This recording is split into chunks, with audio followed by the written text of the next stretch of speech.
Seterusnya, tanggungan kos bahan api negara kini mencecah RM5 bilion sebulan berbanding RM700 juta pada Januari lalu susulan ketidaktentuan harga minyak mentah global dan kenaikan kos logistik ekoran konflik di negara Teluk. Di tengah tekanan itu, Perdana Menteri Datuk Seri Anwar Ibrahim berkata kenaikan tersebut jauh melangkaui perancangan awal kerajaan.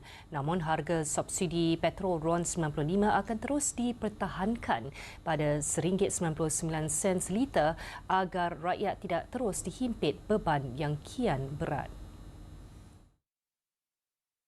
Datuk Seri Anwar berkata peningkatan mendadak itu memberikan tekanan kepada dana kerajaan di mana kos tersebut boleh mencecah sehingga RM50 bilion bagi tempoh 10 bulan bagi menampung subsidi bahan api.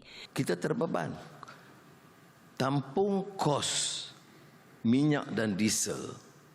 Kalau harga itu melambung tinggi betul, dia mungkin mencecah lebih pada 6 bilion. Tapi kalau harga setakat sekarang RM5 bilion satu bulan. Bayangkan.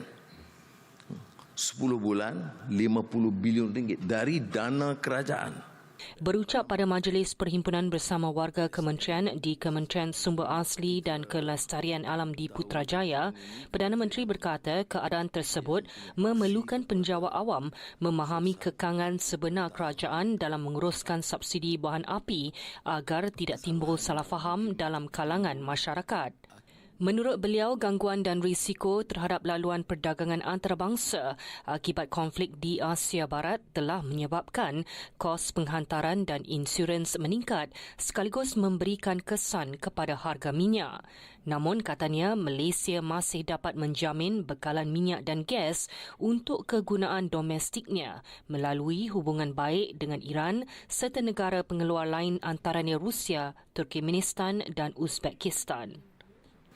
Jadi dari segi supply, tapi harga meningkat. Ini bukan masalah yang berpunca dari kita, tapi yang berlaku dan sekarang harus kita kawal. Sebab itulah maka kita terpaksa berdepan dengan harga minyak di Malaysia.